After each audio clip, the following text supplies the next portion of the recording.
மாவட்ட ரெட்டி சமூக நல முன்னேற்ற சங்கத்தின் 12வது மகாசபை கூட்டம் கோவை சரவணப்பட்டி பகுதியில் உள்ள தனியார் மண்டபத்தில் நடைபெற்றது. இதில் மாணவ மாணவியர்களுக்கு கல்வி ஊக்கத்தொகை வழங்கப்பட்டது. கோவை மாவட்ட ரெட்டி சமூக நல முன்னேற்ற சங்கத்தின் 12வது மகாசபை கூட்டம் கோவை சரவணப்பட்டி பகுதியில் உள்ள தனியார் மண்டபத்தில் நடைபெற்றது. நிகழ்ச்சிக்கு உதவி செயலாளர் மாணிகவாசகம் ரெட்டி வரவேற்புரை ஆற்றினார். தொடர்ந்து கவிதா மற்றும் குழுவினர் குத்துவிளக்கு ஏற்றி வைத்தனர். தமிழ்தாய் வாழ்த்துடன் இனிதே துவங்கிய நிகழ்ச்சியில் கோவை மாவட்ட ரெட்டி சமூக நல முன்னேற்ற சங்க தலைவர் ஜெகநாதன் ரெட்டி தலைமை உரை ஆற்றினார். செயலாளர் நாகராஜ் ரெட்டி செயலாளர் அறிக்கையை வாசித்தார். பொருளாளர் ஆனந்தராஜ் ரெட்டி வரவு செலவு அறிக்கையை வாசித்தார். இதனைத் தொடர்ந்து நடைபெற்ற நிகழ்வில் சங்கத்தின் கௌரவ ஆலோசகர் பழனிசாமி கூறியதாவது: ரெட்டி இன மக்களின் ஒற்றுமை முன்னேற்றம் பற்றியும் மற்றும் சங்க இடத்தில் கட்டிடம் கட்டுவது குறித்தும் விரிவாக விளக்க உரை ஆற்றினார். சங்கத்தின் முன்னாள் தலைவரும் தற்போதைய கௌரவ தலைவருமான ராமசாமி ரெட்டி சமீபத்தில் தமிழக அரசால் துவங்கி வைக்கப்பட்ட அத்திக்கடவு அவிநாசி திட்டத்திற்காக தமிழக முதல்வருக்கும் தமிழக அரசுக்கும் நன்றி தெரிவித்தார். விழாவில் கௌரவ தலைவர்கள் வேலுசாமி ரெட்டி, சுப்பையன் ரெட்டி, ஜனார்த்தன் ரெட்டி, நாராயணசாமி ரெட்டி, சந்திரன் ரெட்டி மற்றும் பலர் சங்கத்தின் வளர்ச்சிக்காக பல ஆலோசனைகளையும் வாழ்த்துக்களையும் எடுத்துரைத்தனர்.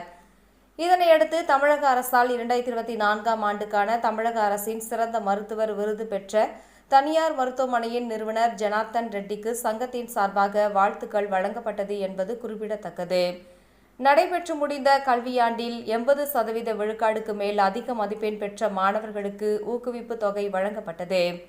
மேலும் கல்வி கற்க கட்டணம் செலுத்த இயலாத மாணவ மாணவியர்களுக்கு கல்வி உதவித்தொகை வழங்கப்பட்டது. ஆயுள் கால உறுப்பினர்கள் ஆகாதவர்கள் மகாசபை அன்று ஆயுள் கால உறுப்பினர்களாக சேரவும் சங்கத்திற்கு சொந்தமான இடத்தின் கட்டிடங்கள் கட்டுவதற்கு கட்டிட நிதி வசூல் செய்வது தொடர்பான பல்வேறு தீர்மானங்கள் நிறைவேற்றப்பட்டது என்பது குறிப்பிடத்தக்கது.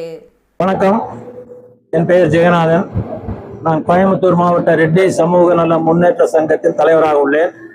இந்த சங்கமானது 2012 19/12/2012 ஆரம்பிக்கப்பட்டது. இந்த சங்கம் இன்று 12வது பொது மகாசபை நடத்தி கொண்டிருக்கிறோம். இந்த சங்கம் பதிவு செய்யப்பட்டு 13 ஆண்டுகள் ஆகியுள்ளது. சங்கத்தினுடைய நோக்கம் எங்களது ரெட்டி இன மக்களுக்கு எங்களால் இந்த சங்கத்தினால் எந்த அளவுக்கு உதவிகள் செய்ய முடியுமோ அதை செய்யணும் என்பதற்காக, அதேபோல் படிப்பு வசதி குறைவாக உள்ள குழந்தைகளுக்கு கல்வி உதவித்தொகை நன்கொடை வழங்குவது, அவர்களுக்கு தேவையான வசதிகளை செய்து கொடுப்பது போன்ற இது பண்ணியுள்ளோம். மேலும் எங்களது சொந்த இடம் விசுவாசபுரத்தில் 68 சென்ட் உள்ளது.